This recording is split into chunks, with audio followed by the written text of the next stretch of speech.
I never took Instagram very seriously. Sure, I had an account, posted photos every now and then, but never paid much attention to it.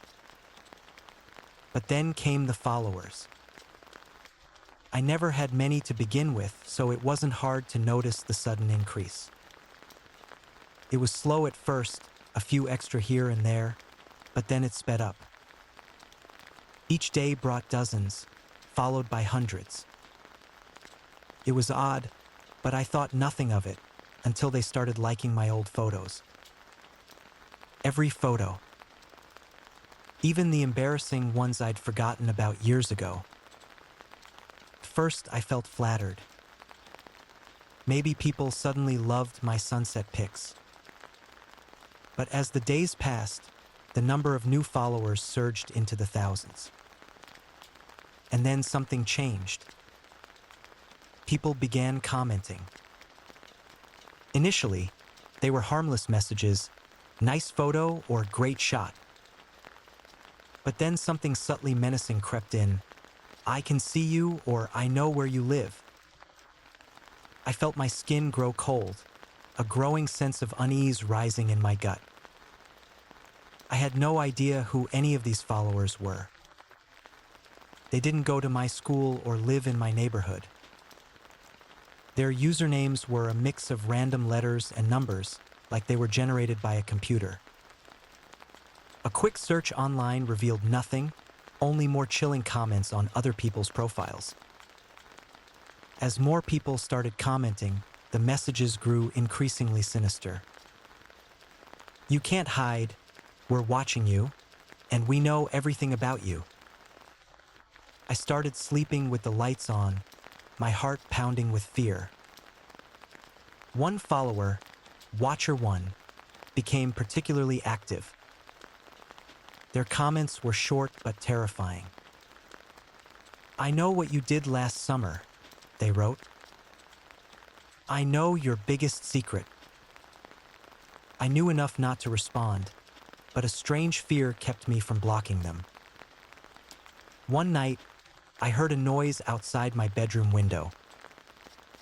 I froze, my breath catching in my throat. Then, a shadow passed by. My heart pounded so hard I thought it would burst out of my chest. What if one of those followers was outside my house? I called the police, but they didn't believe me. They said it was just paranoia. But over the next few weeks, every time I left my house, I felt like I was being followed. I became afraid to go to school, to eat at restaurants, to even sleep in my own bed. The comments on my profile continued, each one more unnerving than the last. You can't hide, they said. We're always with you. I tried quitting Instagram, but it didn't work.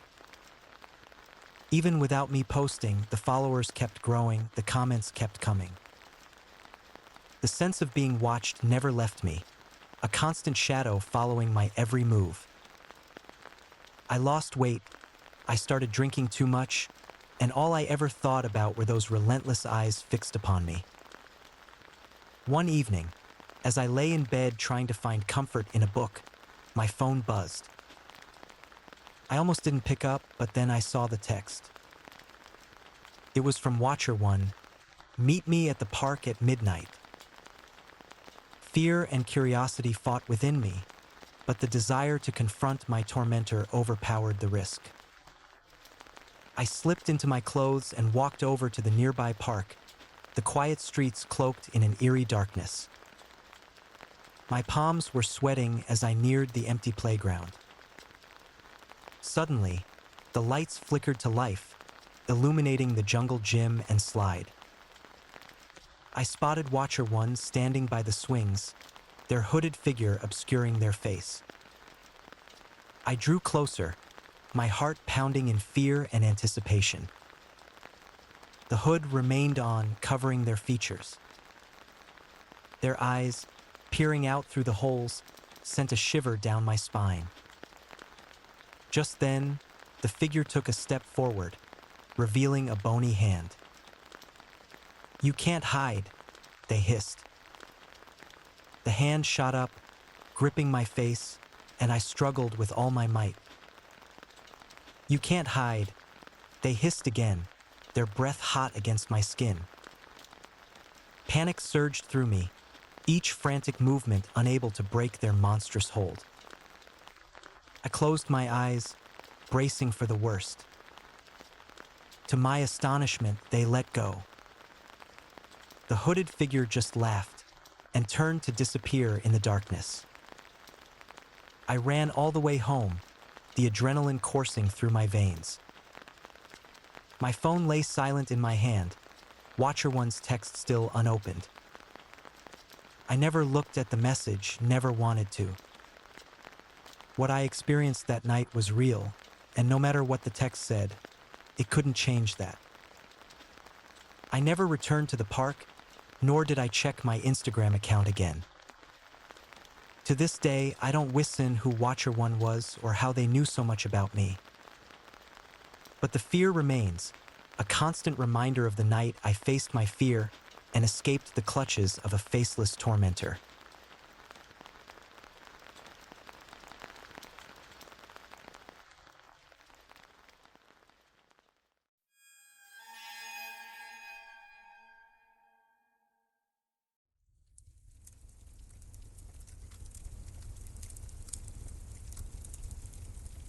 My Instagram stalking took a sinister turn when I realized he knew where I live. I know I should just quit social media, but I'm really hooked. It's the only way I keep up with my friends and family these days, and I even use it to get work updates from my company. But everything changed when I came across a guy's profile that really gave me the creeps. He was skinny, pale, with long black hair and hollow, dark eyes. At first, it just seemed like curiosity, but the more I looked at his photos, the more drawn I felt to his feed. It was a strange and confusing feeling. Then it got weird. I was swiping through my feed when I saw a picture of his car, and I recognized it immediately. It was the car that parked in front of my house just the day before. My hairs stood up on the back of my neck. How could he have known where I lived? I went through his profile again, looking for any clues. Then I saw it, a photo of a handwritten note, with my home address clearly visible in the background. I felt icy terror run through me. I immediately blocked him and filed a police report, but the cops said they couldn't do anything because he hadn't actually done anything wrong. They told me to try being more careful online. But it was too late. The damage was done. One night, I was home alone, just scrolling through my phone when I heard a knock at the door. My heart pounded as I debated whether to answer. I didn't recognize the car in the driveway, and my instincts were screaming at me to stay inside. But I couldn't shake the feeling that, if I didn't open the door, something terrible was going to happen. With trembling hands, I turned the lock. I peered through the slightly open door, not daring to fully reveal myself. Standing before me was the man from the photos. He smiled, which made me recoil. His eyes glinted with a strange, predatory intensity. "I know you've been watching me, stalking me," he hissed. "Now it's my turn." In a blind moment of terror, I slammed the door shut, clicking the lock into place. I stumbled back, my legs giving way beneath me. The nightmare was real. The man from my social media stalking was at my door, and I didn't know what he was capable of. Then I dialed the police. But it was too late. I heard him turn the doorknob. It rattled against the lock, and I realized it was only a matter of seconds before he broke in. The phone wouldn't connect to the operator. My breath came in shallow gasps as I listened to the man approach, his footsteps heavy and deliberate. Rushed footsteps echoed from outside, and I watched in growing hope as a cop car pulled into my driveway and the police exited, guns drawn. They knocked on the door, and I flicked the lock open. They stormed inside, restraining the man and throwing him in the back of the squad car before he could say another word. I watched him go, feeling numb but relieved. The police said they found my stalked and several others that had restraining orders against him. They said he had a history of stalking and had been following my every move online. He even knew the time my parents were going to be out of town. I was lucky to escape. He could have done something unspeakable to me, but he didn't. And that's something that gives me comfort, a very small comfort. I quit social media that night and haven't been back since. I don't miss it, not even a little, and I certainly don't want to go through anything like that ever again. I had learned my lesson the hard way. Not everything on the internet is what it seems.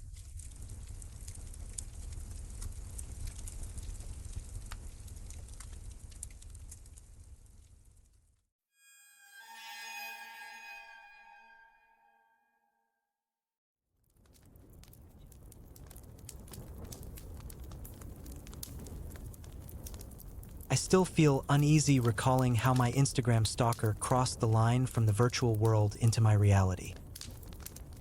It had all started innocuously enough. I noticed a few strange likes and comments on my posts, mostly innocuous but consistently pushing the boundaries of what felt comfortable. At first, I dismissed it as harmless online behavior, but it began to chip away at my sense of peace. As the comments grew more frequent and personal, I couldn't ignore the underlying creepiness. Despite blocking and reporting the account, the likes and messages continued unabated. The messages shifted from subtle attempts at admiration to disturbingly explicit suggestions, driving me nearly to the edge. I became uneasy every time I opened the app, dreading what horrors awaited me.